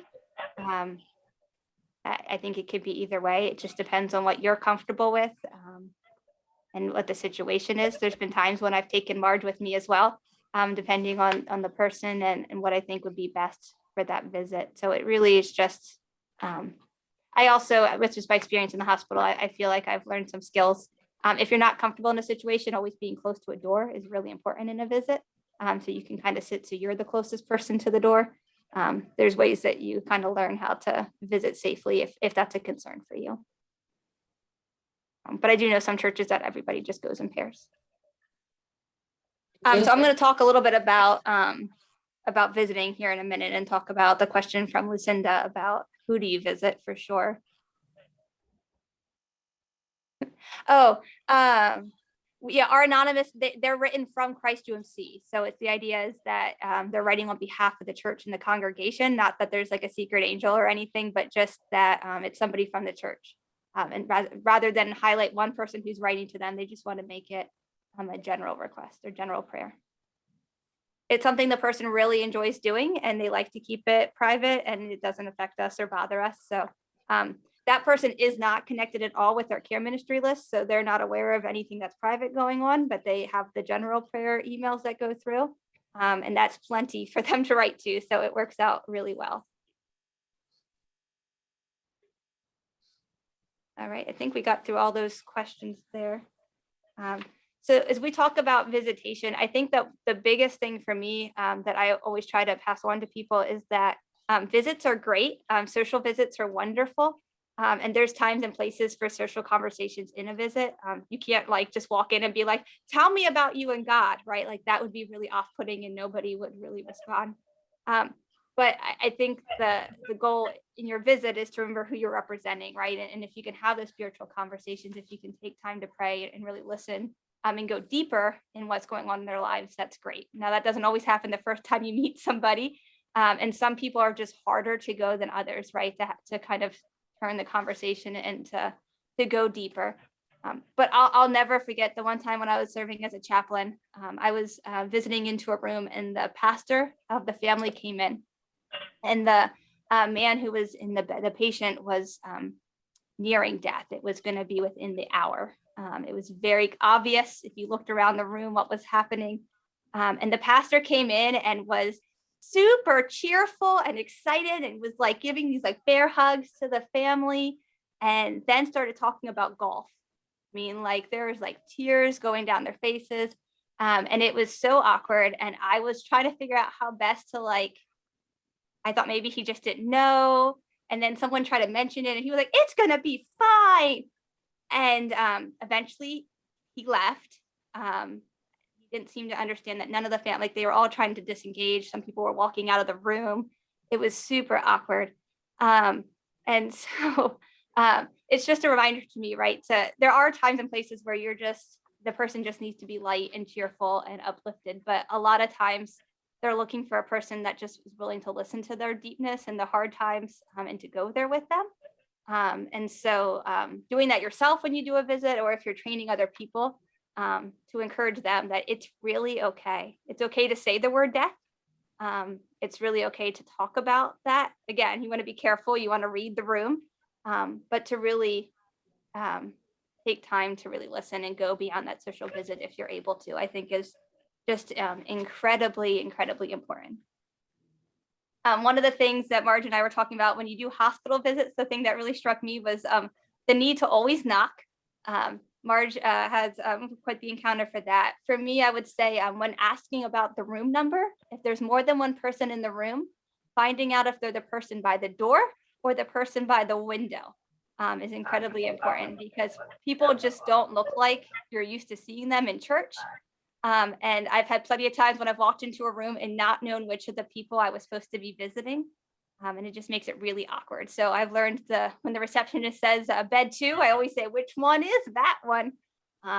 Because you think you know somebody and then, they don't have their makeup on, their hair done, and it can be really hard sometimes and it's embarrassing. So that's definitely something I've learned over time. We've found in our context, home visits have to be made by appointment. You can't just drop in. I think that really varies by your church. I think some groups and places, it's absolutely fine just to do stop-in visits. And for us, we visit anybody who wants a visit. So we don't just visit members or those who attend our worship. At Lansdale Hospital, when their chaplains are functioning, they would often send phone calls to us and they would say, this person says they're connected to your church. And we wouldn't, they definitely weren't. There's no record at all of anybody ever visiting or knew them. But we just go and we start those conversations anyway, because we figure if they want to visit, who are we ever to say, well, we don't know you. Better luck somewhere else. So we are always willing. For me, especially, even if people disconnect from the church or remove their membership, we still have them in our database. And if they reach out for anything, or we find out that they're ill, I always reach out and see if they want to visit. Sometimes they have another church to go to and then I back off and I wouldn't step that boundary. But if they don't have another church and they've reached out or someone's reached out on their behalf and they want to visit, I'm happy to go. I just had a visit this week with someone who had stopped attending years before I came. But we visit every couple of years and reconnect, and I pray for her. And it's a really powerful moment in her life. She really appreciates those visits. And so we don't have a clear-cut list of who we will or won't. It's if people are willing, we'll be the body of Christ for them. And I think that's just really important. So yeah. And sometimes it's because they think it's another church. So sometimes it's Landstill UMC that they're trying to get to. And we do connect our people that way too. But if people want someone, we're happy to visit. And I'll bet there was some hilarity when you found out that Marie was really named Catherine. Right. Like that story. Yeah, we've had some with the different names. That's been quite an issue over the time. I was most grateful that the woman at the reception desk said to me, well, how old might she be? And I went, 95? She went, okay, you're looking for Catherine. She was trying to skate the HIPAA laws too, you know? I think that's one of the hardest things for me. And even in North Carolina, I think it was harder because people went by a lot more nicknames, but knowing people's real names is incredibly important for hospital visits. So finding some place on your database, if you have something online or a record, to have those names written out is just so important. You think, you know it, or somebody in this church knows it, but having that record written down so that there's a paper trail is just super helpful. Because yeah, we recently learned the name of somebody in our church and I thought, well, we need to make record of that because I would never have known otherwise that I didn't know their real name, and need it for the hospital for sure. I saw one of the groups, at least one of the groups was saying that they do communion. They're the communion group at the church. And so we consecrate our communion and then we send it out to our church members as well. So when we make visits, we ask, would you like us to bring communion with us? And I do that with those with dementia as well. I don't normally ask, I just have it. And then I ask if they would like it while they're there. One of my favorite stories is with someone with dementia. We were taking it and their memory had gone. And so they had that moment where they knew what we were doing and then they didn't. And so I handed them their juice and they picked it up and looked confused. And then they cheers me and we put our cups together and had communion. And it was, in their mind, they had a cup and they're like, what was I supposed to do with this? And to me, it was just a beautiful symbol of what communion is, right? That God knew exactly what was going on and was blessing that meal. And there was cheers in that. So taking communion places. And Marge has actually, I hadn't seen this before. Let me pull this up because I thought this was, I don't know where you even got this, Marge, at. This Holy Communion in Progress. If you've ever taken communion somewhere and you've been interrupted, it can be really, really awkward when you're like trying to go through and share some of what, this is what Jesus did, and someone's walking in the room to change sheets or to do something. And so she has this little thing here that says Holy Communion in Progress. And I thought this was excellent. Is there anything you wanted to share about this one, Marge? No, it's something I have used several times because you're right, it can be awkward if someone walks in. But kind of in tandem with that, I have already asked hospital staff if they would like to participate with us in communion, and I did have one time who said yes and did participate with us. So whenever I go out, I always bring extra communion. We use the little communion cups when we go out. They don't taste great, but they're much more convenient to take with you.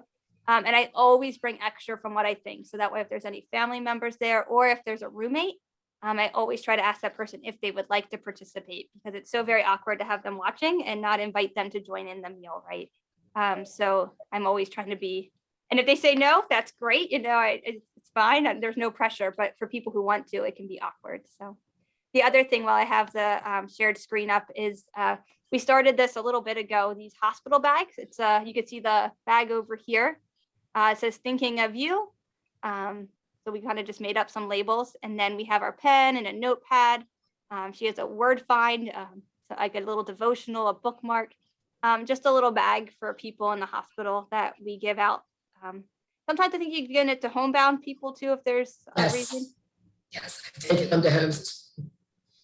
So trying to find something to kind of connect and just let people feel that they're loved. We don't make a point that everyone have a gift for somebody, but we've found that there are just times when, if it's their love language, sometimes people really receive that well. And so these bags have been great.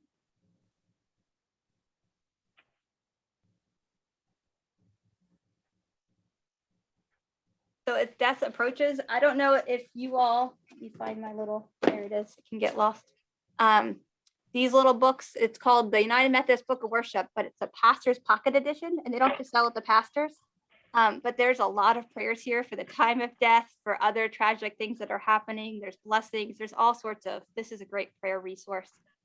There's other ones, every denomination puts one out. I'm sure you can find books that are just general prayers too, but I do find this United Methodist Book of Worship to be really, really useful at the time of death and other times when you just don't know what to say. Having that to pray is a really great resource. And again, I did mention just using the word death, it doesn't hasten the death.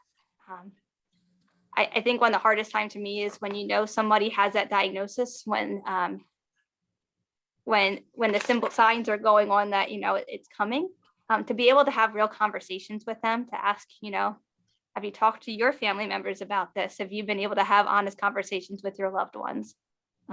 They're really hard. And anytime I've had those conversations, I make sure I tell Marge or other pastor, like, I've taken the step. We were talking about something hard today, so that way they know. So we're not all bombarding them on the same day about that, because that would be a lot for anybody. But being really honest about those conversations and asking. And sometimes people don't want to talk about it and they change the subject, and then I go with them. But a lot of times it allows them to really talk about how they really feel about what's going on or what they imagine it's going to be like, to have some real conversations and not be scared, right? Because if they think you're scared about the topic, they'll never go there with you, even if they need to talk about it. So really being willing to take that step and just see. And again, if they don't want to talk about it, you can go somewhere else. The other thing that I really took away from the Church of the Resurrection training was to write notes after a visit, to go out to your car and before you drive away, just to jot some things down that were meaningful. If they told you a story that was really funny or just really meant a lot to them, to write that down. It's helpful if you don't see them again for a couple of months, but it's also helpful for funeral planning again. You can use those stories in eulogies, and families will tell you stories in planning time, but it's also just, they are uplifted to hear stories that they don't know, right? So they might not know that story about their loved one, and to be able to share that for them is really meaningful. And you'll think that you'll remember it because it's so important. And then a couple of days later, you don't remember it. So I have a whole Word document that just has, you know, care notes, and I just fill it in with, you know, oh, here's another visit, and here's a few things that I learned about them or about their family or who's involved, you know, who is in their family. It really does help.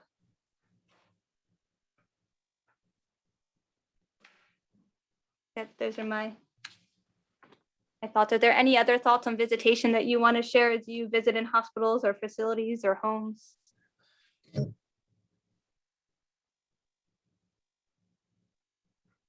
I had found we had a time when we had a lot of members at a facility who all had dementia. They were in various parts of the facility. There's about 6 of them that had various degrees, were in various stages, had different ways of it presenting, but all had dementia. And it would be really convenient for me to go to the facility and do like a one-stop, right? And just go from person to person to person to person and do all these visits. But then I also found that it was really incredibly draining to have all that. And that by the time I got to the 5th or 6th person, I wasn't able to really care as well. And so as convenient as it was for me in my planning, I learned that in order to really be loving, I had to split that up and to take time to do that differently. And so I think whoever that is for you, that might be draining or hard to have those conversations with, finding ways to break up those visits can be really important, even if it's less convenient. I found 2 things with dementia patients to be really helpful. One is sometimes conversations take a left turn, and you just got to go with the left turn, because trying to draw them back only angers them and frustrates you. You know, that's just sometimes what has to happen. The other thing I found helpful is to have songs, familiar songs. You know, Jesus Loves Me is a fabulous one to have on hand always for dementia patients. if they've been churched, because everybody remembers it. And I have calmed many a soul with Jesus Loves Me when agitation and or any of those other strong emotions start to take hold. Amen. Absolutely. Hymns are a great thing. I would also say the Lord's Prayer is another one that for a lot of people will, because it's kind Yep. of song-like, people will, even when other things have been forgotten, that'll kind of start coming out. So if you pray it, often people will join in. Absolutely. Amen. So many great questions and your ideas and things that you've done. I'm really enjoying reading them. We do want to be sensitive to your time. So if there's nothing else on visitation, anybody else? Under death and bereavement, I'm going to talk about just one thing, and that's what we have chosen to do. We started several years ago, and it's known as Grief Share. Some of you might be familiar with Grief Share. It's a 13-week cycle of, it's a video series, and each participant gets a workbook and what I jokingly call homework that they're to do during the week. One of the biggest parts of Grief Share, though, is that I tell the people constantly, this is the one place in your life where everybody in the room on some level knows what you're going through. And Grief Share is for the loss of a person only. We've had people who have had a loss of independence have wanted to join, but it clearly is for the loss of a person. But we never try to compare losses. We don't rank them. We've had people who've lost spouses, children, parents, siblings. It's just been a variety of losses that have brought people to us. In the beginning, the first time we ran it, we had quite a few people from our own congregation. Now, most of the groups are people from outside, because Grief Share very simply on their website has a spot for your zip code, and it will give you the area, churches that have a program going. People choose the day and time that works for them and the location, and they find their way to us. I've always felt strongly that once you've become a part of that, you're ours. And so we try to keep some kind of contact with those people. And when somebody asked earlier, do we meet people? Do we visit people besides our members? Yes, we absolutely do. And again, if someone, is connected with us in some way, we like to be involved with them going forward. Grief Share is just, it's a wonderful program. I've watched people go through it, and I've really watched them be transformed through their grieving process by going through this with us. Two other things that we do, well, three actually. There's a series that the Stephen Ministry offers of grieving booklets. They're just about a 5x7 size book, and Stephen Ministry gives suggested intervals for when to send those out. And one of our care ministers has taken that on, and she sends them with a note to each of the people that we decide should get them. And the feedback on those is just amazing. We'll get you that information. I hear from people who say, I just can't wait until the next book in the series comes, because it just touches all the right notes somehow. It's a very good series of books.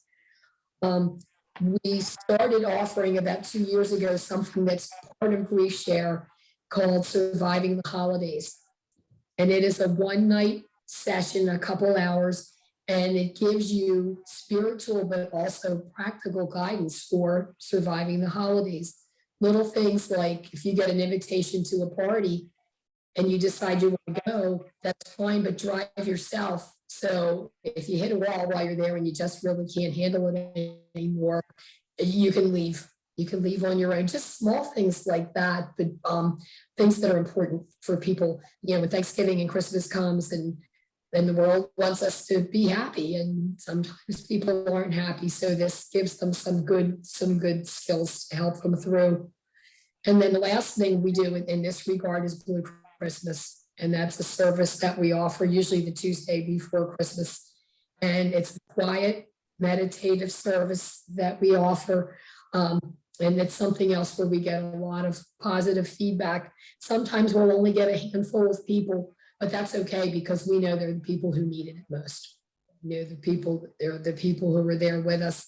And I should mention, we stream our 11 o'clock worship service each Sunday, and we also stream the Holy Week services, and we stream Blue Christmas as well. So that opens it up to more people. Thank you, Stuart. Glad you joined us. Thank you. I was going to say, for our Blue Christmas, one of the neat things when you're saying about like how to get people involved who aren't part of like the organized ministry is somebody makes these little ornaments for us, these little cloth hearts or squares, and they get put on a tree. And so as people light candles, they can also take one of these ornaments and take it home to put on their tree in remembrance of whoever it is that they came to Blue Christmas for. So it's a great way to incorporate somebody else, to have them be able to share their gifts. And we have people who can't attend our service anymore, but who still ask for those ornaments because it just means something for them. So that's a really neat way to include people as well.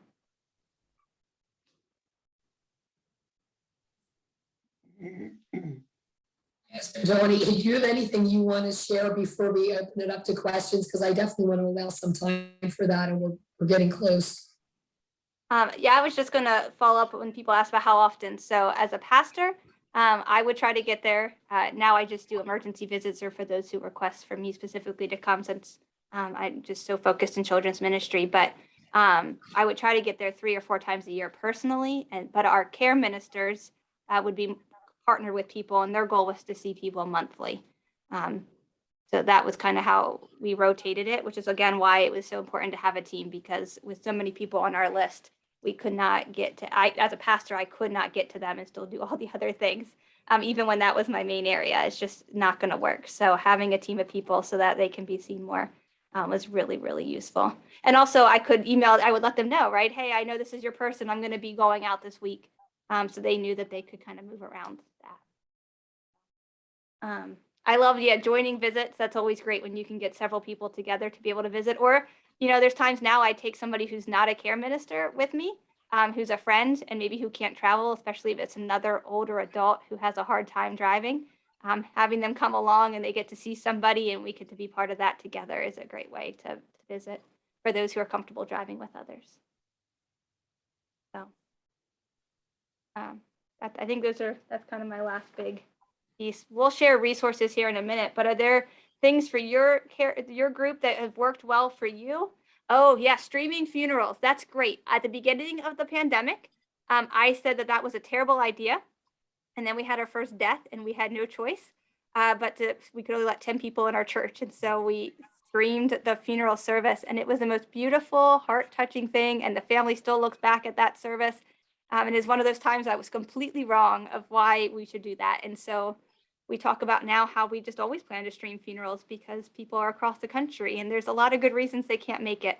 And so it's definitely something in the pandemic that my eyes were open to, and is honestly a really helpful thing. For us, just in case anybody needs a hint, we have a different Facebook page for it, so it doesn't stream onto our main church Facebook page, just because for some that's really off-putting and a little bit, it can be a lot depending on who it is who's passed away. And so we have a different page for it, but there's all sorts of ways to do it and can be really useful. Again, so are there things for you that have worked, things that you want to try? What would you like to share about care ministry, or what's something you're still looking for that you're just going to get out of today that you need? Maybe someone else has the answer.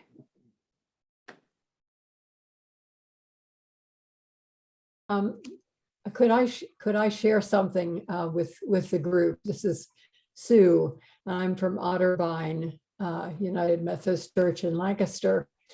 I think everyone's talk today about the visitation is so very helpful. We have a rather smaller congregation, and we have just 5 people on our care and nurture committee. And so I myself have mobility problems, so I don't get out to visit people very much, but we find that sending cards, especially with handwritten notes to the person, and also phone visits, can be helpful. And that's really what I enjoy doing. Although I'd like to visit people more, some of the other committee members do a wonderful job of that. But I just wanted to insert that I think I have a kind of I consider a ministry. I love to send cards to people. And so that's something I think is worthwhile. Thank you. And I would say cards are just a really, and I think that's across the generations, right? I just think cards can be such a beautiful gift, but regardless of what the reason is, sending a card is still worth that postage that just keeps going up. Thanks for sharing that, Sue. In the Monday and Friday emails that we send out, we have 2 sections. One is called sending some cheer to our members, and it's addresses of people that we think might like a little extra attention. And then there's another one called Our Members Are on the Move. So if people have changed residences, they may have left the state, or they might have moved somewhere local, those addresses are available. And I love when people say to me, you know, I got a card from somebody from church and I don't even know them, but it makes them so happy to hear from, even from a stranger, kind of, you know, in some way a stranger. So yes, cards are so meaningful, and we have a lot of people who feel it's something that really touches their hearts. They send a lot of cards. Leola UMC, I see your note about YouTube videos, and I would definitely second that. That was, for me, is a great blessing of having a smartphone, is being able to play those. I unfortunately am partially tone deaf, so I cannot sing for our people. I won't even do it for those who have dementia. It's just not fair for them to hear that. But YouTube videos is a great way to get around it, and then being able to use your Bible app. I ask people if they have a favorite Bible passage. It's great to read with them, but also it's good to have back in your notes as well. But would you share, Leola UMC, about being ready for the unexpected? I would like to hear more about what you're saying about that boundary. Would you mind sharing that? Hello. Here we go. Okay, I think the, if you can hear me correctly, or I'm loud enough, it's what during a visit, something may come up that you're not particularly ready for, and so you just have to stay open to whatever arises. I have run into some situations that I wasn't expecting, and just offhand, it would be like something as simple as, "Oh, by the way, could you empty my garbage can?" And things like that. So it's just to be ready when you walk into the person's home, that anything can happen. That's all I can say. I'd like to mention something. Hi, Charlotte. I'm with Otterbein United Methodist Church, and one thing that I found nice, we make little cards up and say, "I visited today." So they're family members, because my mother, I experienced that many years ago when my mother was in a home. She would say, "Oh, someone from the church was there," but she didn't know. And then when I found out, I mean, years later, who it was, and it was just so touching. And so I think it's nice to just have a card. "Hi, I visited you today." And then the family knows that they were visited. That's also great for hospital visits, because if you make a drive all the way to the hospital, at least in our area, it's quite a drive. We have so many of them. And you get there and the person's either asleep and you don't want to wake them, or they're not in the room because they're out for testing and you can't wait. To be able to leave a note so that when they come back or they wake up, they can see it, is a really powerful thing as well. Yeah, so those notes are really, really useful as well. I try to give people my business card because it has all my contact info, and I encourage them to make sure that one of their family members has that. So if they do need to reach me, they've got what they need. And that also can let them know that I was there and who I am. And nowadays you can print those yourself, so that's an easy resource too to give to people. Yeah. That's a good idea. I like that idea. Leaving a card. Yeah. When you go to the hospital, a couple times I visited Charlie. Right. I He remember. wasn't up for. Yeah. Anyone else? These are great ideas. Is there something? Go ahead, Mark. Bags. The Lenten and Advent bags that I see that Margie said they use, different from hospital bags, with mini ones to deliver palms, prayer squares, etc. Those little ideas make a big difference. Thank you, Nancy. Was there something you were hoping for your church to get out of this to help it grow better that you either didn't get yet or that you're still hoping to learn?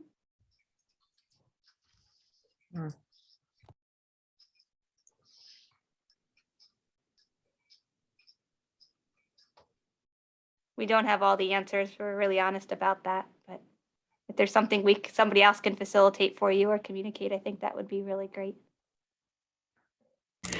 Did Yeah. did you say that you were sending out a PowerPoint with the things that were gone over tonight?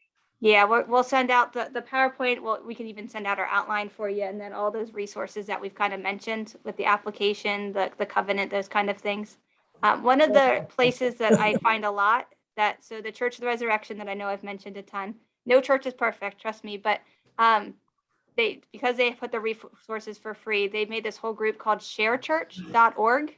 It'll be out in the resource list. It's called sharechurch.org. You just put your name in, it's free. But they have all sorts of resources, not just for care, but for hospitality, for welcome, for outreach, for sermon series. And again, you can just take it all and use it. Videos that you can just use. But for care ministry, they have a lot of these resources on there. They even have videos of how best to do hospital visits, or they have all sorts of stuff online that I just really find useful and could be used for training your people. So not just for yourself, but you could, get somebody else to come and sit with you and you could watch the videos. So sharechurch.org is a great resource that I like as well. And speaking of resources, as I had mentioned earlier, I really try to fill needs as I see them. And I have found that our county agency on aging is so helpful, and they offer a lot of free programs. A couple years ago, someone mentioned to me that she was having some balance issues, some physical issues. So I thought, okay, let me see if I can find someone to come in and talk to us about balance for an hour or so. Well, instead, they had a program that was 8 weeks long, 2 hours a week. And I said to myself, there's no way I'll get people to come out for 16 hours to talk about balance. But I thought about it for a while, and I put out some feelers. We offered it twice. The first time we had 18 people, and the second time we had a dozen. And it was we learned exercises that I actually still do at home, but it was about advocacy. It just touched on so many different things. The group just loved it, and that's why we offered it the second time. And they also offer exercise programs, and I had one scheduled right before COVID. It was supposed to start right after COVID hit, so I'm hoping to pick that up again soon. But so many of the resources are free. We're in Montgomery County, and you'll probably find that your county has this same type of thing, and it's just so helpful. And they have it's just a wealth of information. The social worker at your senior center is another great place. We have 2 local senior centers, so I met with the social workers at both those places. And of course, I don't fit that demographic, and I let them know why I wanted to meet with them. But they just gave me all sorts of resources and feedback. So that way, when a church member says, they really need X, Y, or Z, I can let them know where all these free resources are already available. We don't need to reinvent the wheel. So just getting a time to go visit with these places. They love they love having those connections, getting the word out, and it's a great resource for your people. We're all about free resources. Christ Church. We're also going to send out titles for you. And one of them, funny, I can't remember the name of the one. I sent you the picture. Let me see if I can grab it. It's written by the author of the 5 Love Languages. Okay, I'm there. It's called Keeping Love Alive as Memories Fade. It's the book on the right. And I have lent that book to several of our families who had dementia issues. And I've read the book myself, and it is a powerful book. It really, it puts everything kind of in a new perspective. So when I see families walking this journey, I've provided this book, and I highly recommend it. And the book on the left, What to Say to People Who Are Hurting, was written by Lori Lewis, who's from Doylestown, UMC. Some of you might know her. It's a real practical book. I have referred to it more than once when I was going to do a visit. It's another book that's just got a lot of good info, and there's so many little gems like this out there. But these are 2 that I find particularly helpful. So we'll make sure you have those titles as well. And Marge a couple years ago or before the pandemic had visited Doylestown because they have a great ministry as well with a team approach. And so she went there to see what she could learn and gather from them. And so we're all about sharing resources, taking what you can, the best practices and implementing them in your area if you can. So.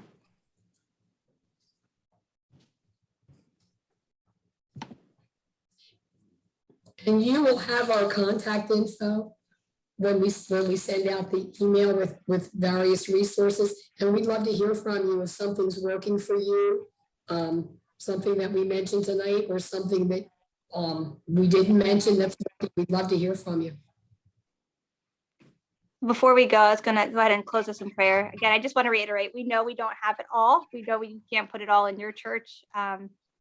We hope that there's something you can take away, that it spurred something in you for how you can better strengthen and love your people that God's called you to. And again, yeah, we are here. If you have any questions or want any, if there's a resource that we, don't send down and you remember us, you go ahead and ask about it. We would love to share it as well.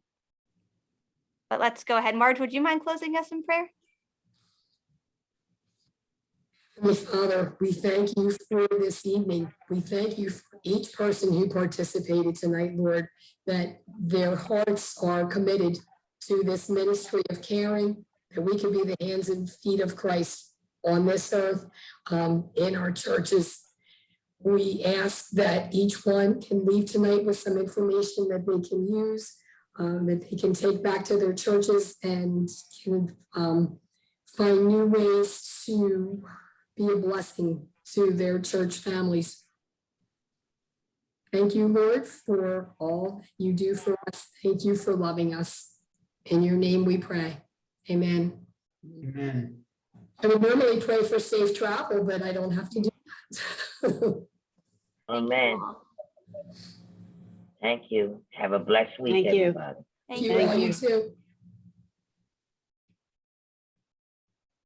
Yeah.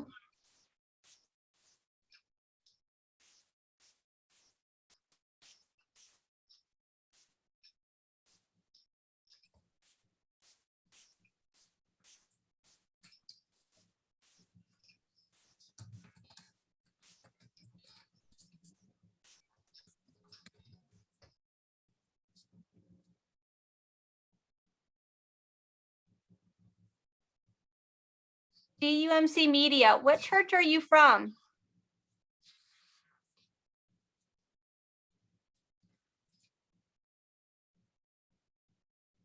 You know what I thought I Oh, Are they talking to us? you talking to us? You talking to us? We had a mute Yeah. on. What Gloucester church? United Methodist, Gloucester United Methodist Church, Gloucester United Methodist. Mount Thank Mount you. Joy, Mount Joy. You out. Mount Joy. Okay, I'm sorry. I was like, I just want to know who you are. We're that secret group. Like, there's a lot of you. Who are you? There are, we have what, 10 in a group? There's two missing? There's Yeah. two Two missing, so, missing, yeah. And the thing is, we started this group February 2020. Yeah. Okay, so right when we got kicked off, everything. So we've been doing very just piecemeal things like the cards and the calls, but basically being able to visit. And we did it mostly for the shut-ins and the homebound. Well, that kind of was very limited. So we were trying to get this thing kickstarted again. And I think the timing of this meeting was really nice. Yeah.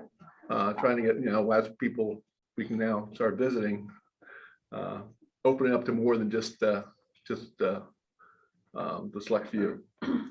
That's amazing to hear how you all started right before all that. I'll be praying for you as you get restarted here again, and I pray that that your ministry is a blessing to you and to the people you're visiting for sure. Yeah, so there's some good success stories. I mean, we met probably three times a year. We meet. We don't meet monthly, but when we have, each person shared, and they need to see how they've each been voted to staying with they've been assigned like two or three people, because we didn't want to make it too overwhelming. Right. And it's been neat. Plus also the kind of people they are, they also reach out to other people as well. But specifically their flock, but now we're trying to see if we can kind of move forward in another direction, not another direction, but just expand a little bit and try to have it set up like we wanted, the vision was before. Right. Now, we have three or four people in this group that were separate student ministers. Okay. Back, 8 years ago, I think it was, with another pastor. And so we didn't want anything quite that formal. So Right. most of the people have some kind of specific, like you have, what's her name? Marge is she's a paid, she's on the staff. That's a Care coordinator. coordinator, right? Or like, we're all Yeah. just kind of like volunteers and We're good for nothing. good for nothing, yeah. Does your pastor lead the group, or is it kind of separated from the pastor? He's our leader. no, I'm the leader. He's in a group. He's usually here for our meetings, He's on vacation. but he's not a shepherd in terms of what we have, what we call shepherds here. But Yeah, I wasn't sure how his role was in the group or if it was separate, so. but the concern we had was that he basically came to our church what summer 2019, so he didn't really get to know right before COVID, so he didn't get to really know the members as well. So the visiting has been something that's concerned. That's part of what we grew out of too. We wanted to be able to visit, but again, there is that understanding that the pastor is the one that visits. And even though we're doing the things we can do, there's still people that in our church to say, I want to see the pastor. Oh yeah, we still have that. I would say it's probably less. I think for us, we try to really get those people up front. So having your names, I don't know how you can do that, but our people serve communion when it's in the in the church. If we need like someone to hold bread, if we're back doing that again, we try to get their faces out there for other things so that people feel honored to have them visit as well. So, I mean, for you guys, maybe that's something you can work with your pastor about, just so more and more people know who you are and that you become such strong leaders that, and again, there's just gonna be people who always want the pastor. No, but I think I think they do. I think we are being accepted as leaders and so forth, but there's still that expectation that they're. Yeah. I mean, I'm an ordained elder and I'm still not the senior pastor, so I can visit and people are like, this was fine, but would you mind sending him over? Yeah, okay, yeah, that's good, yeah, so yeah, they, right, that's The where. real pastor. Yes. If you want the real one, would you mind sending him? Yeah. Okay, good, so. I don't take it personally, but It yeah, might be it more still makes me universal laugh. than- Yeah, okay. But I think what I learned tonight was, I think we do have the different resources. We do have some ways for the prayer request. We have a prayer chain, prayer request, so forth, and she wants to kind of give that up. So I don't know if that's something we were talking about, is that maybe our group could take over that and maybe make that a little bit more, expand on that type of thing, where there is a need. We know there's a need, and these people are the caring people, so. Yeah, for us, it did A lot have of to things go to into think the about, a lot of things to think about.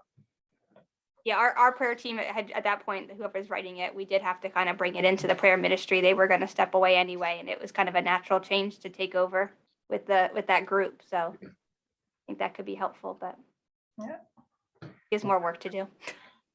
Always. All right. Well, thank you all. Sorry to Well, interrupt. thank the you, rest of Tony. your No, meeting. thank I you, just Tony, was for that. That's excited. fine. Thank Very you much. for Thank all you you. do. Glad you with Thank you, us. Marge. Thank you. Thank you. Okay.